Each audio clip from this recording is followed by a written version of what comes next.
o Instituto Vladimir Herzog lançou esta semana a exposição virtual Alexandre Vanucci Leme, Eu Só Disse o Meu Nome. Ao todo, são 20 itens organizados em uma narrativa multimídia e que compõem uma memorabilia do jovem estudante assassinado há 50 anos por agentes da ditadura militar. A mostra está disponível em português, inglês e espanhol e pode ser acessada na plataforma do Google Artes e Cultura e no portal Memórias da Ditadura. A gente vai falar sobre esse assunto com a Gabriela Oliveira de Abreu, que é historiadora formada pelo Instituto de História da Universidade Federal do Rio de Janeiro e mestre em História Comparada pela UFRJ e no Instituto Vladimir Herzog, e coordena a área de Memória, Verdade e Justiça. Olá, Gabriele, bom dia, seja bem-vinda.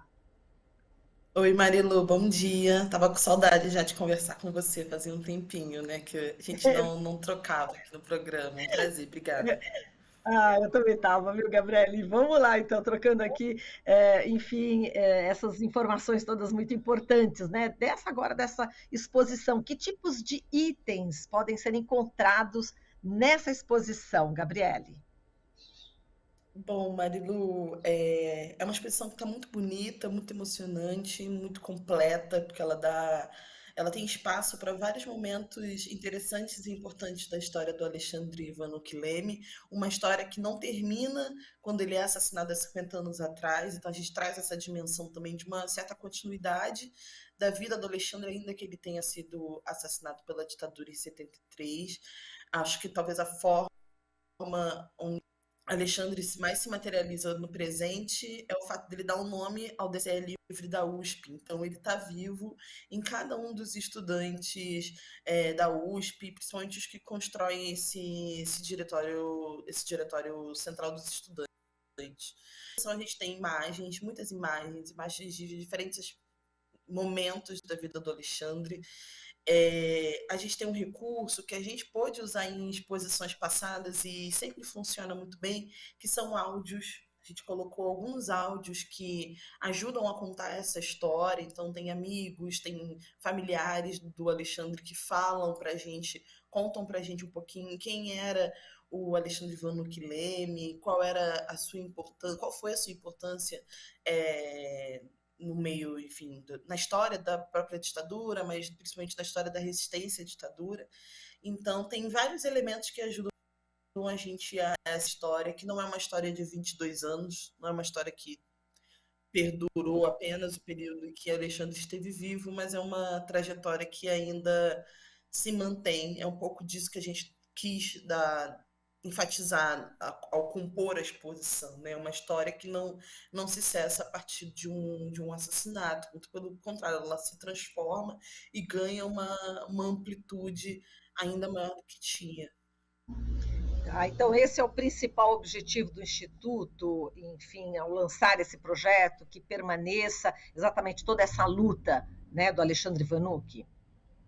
Com certeza, Marilu. Acho que é um compromisso dessa exposição apresentar às gerações atuais e às gerações futuras quem era o Alexandre. A gente muitas vezes conhece trajetórias de pessoas, de homens e mulheres que foram assassinados pela ditadura e conhece apenas essas circunstâncias, mas não conhece com profundidade quem eram essas pessoas antes dessas violências.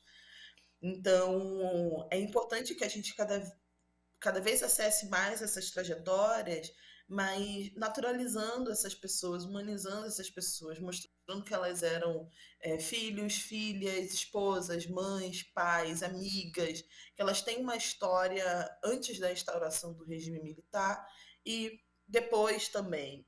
Então, acho que um dos nossos objetivos era apresentar o Alexandre para as gerações futuras, era manter essa memória, essa história viva 50 anos após a sua morte, era reacender, de certa forma, uma discussão em torno de memória, verdade, justiça e reparação, em relação ao Alexandre, mas em relação às outras vítimas da ditadura também. A gente está num debate agora muito quente da questão da impunidade, da questão da anistia, então foi um momento, de certa forma, muito propício para contar a história do Alexandre para as pessoas hoje. Então era um pouco isso, era apresentar quem foi esse personagem para os jovens de hoje em dia, enfim, para as gerações atuais e as gerações futuras, e de certa forma a gente se somar a essa discussão, a esse debate sobre impunidade, sobre anistia. Tá. E, Gabriele, como é que você avalia os atos, né, em memória de Alexandre na última semana? Foram vários, né? Nossa, Marilu, eu fico até arrepiada de lembrar. Foi muito bonito, foi muito especial. Não só o ato que nós fizemos na Faculdade de Direito da USP, lá na São Francisco, que reuniu muita gente. Eu acho que esses encontros, né, agora que a gente está felizmente podendo fazer, promover encontros presenciais, esses encontros têm uma dimensão muito interessante que é justamente do encontro, né, das pessoas se verem, se reencontrarem, algumas que não se viam durante muito tempo em razão da pandemia. Então tem surtido esse efeito também. E o que gera acaba se somando à comoção, que já é uma comoção natural em razão dos motivos que pelos quais a gente está ali. Então foi muito emocionante, tiveram falas muito potentes, muito fortes. A gente pôde conhecer ainda mais quem era o Alexandre, estiveram lá familiares, amigos, advogados, várias pessoas importantes para essa história e para a história da resistência à ditadura de maneira geral. Então foi muito bonito. Depois tivemos a missa, que foi ainda mais bonita, com uma homilia muito bonita e muito corajosa do Dom Pedro Stringini, que foi quem ministrou essa missa, uma apresentação linda do coro Luther King junto ao Renato Braz.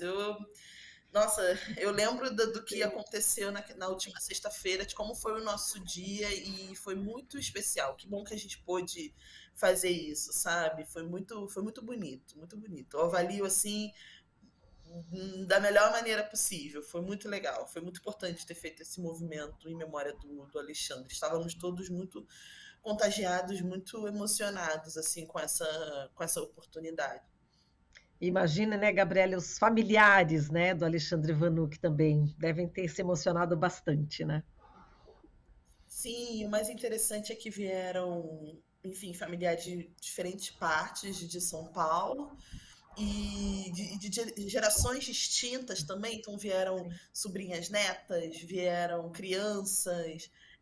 Foi muito bonito poder prestar essa homenagem 50 anos depois, sabe? Falar do Alexandre, falar do que ocasionou a morte dele, de uma maneira didática, de uma maneira, em alguma medida, é, é isso, muito emocionante, mas que é uma emoção que, de certa forma, acalenta, né? Não é uma emoção que nos paralisa, é uma emoção que nos impulsiona para pensar o que é o Brasil hoje, a importância da democracia no Brasil hoje.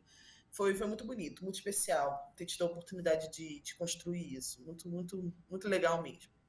Exato. E ele também parente, né, do ex-ministro dos Direitos Humanos, Paulo Vanuc, que inclusive é aqui da nossa fundação, né, que integra a rádio e a TVT também, né, Gabriele? Sim, esteve conosco no ato, na verdade, não só no ato, Paulo esteve conosco durante toda a construção, até dando um bastidor aqui para vocês. Foi uma das pessoas que veio com essa ideia de a gente precisa, são 50 anos da morte do Alexandre Vanuc Leme, a gente precisa fazer algo que rememore isso e que acenda alguma discussão em torno disso. Então, ele foi a pessoa, uma das pessoas, um dos agentes que chegam até o Instituto Vladimir Herzog junto a outras instituições nos provocando nesse sentido, de né, vamos parar no dia 17 de março e fazer uma reflexão em torno do assassinato do Alexandre. A gente já vinha trabalhando na exposição virtual, então foi uma oportunidade boa também de poder falar da exposição, apresentar a exposição, mas além de tudo promover esse grande encontro com pessoas tão queridas, pessoas tão importantes na história do Alexandre. São sempre eventos tomados por muita emoção, por muita dor, por muita raiva, muita indignação e por esperança, por saudade, por bons encontros. Eu acho que foi um pouco por aí, foi muito importante. Tá certo, Gabriela, a gente agradece aqui a tua participação, querida, um forte abraço para você, até a próxima, viu? Eu que agradeço, Marilu, obrigada, até a próxima. Até a próxima. Falamos aqui com a Gabriela Oliveira de Abreu, historiadora, ela que coordena a área de Memória, Verdade e Justiça no Instituto Vladimir Herzog. Estamos apresentando Jornal Brasil Atual. As notícias que os outros não dão.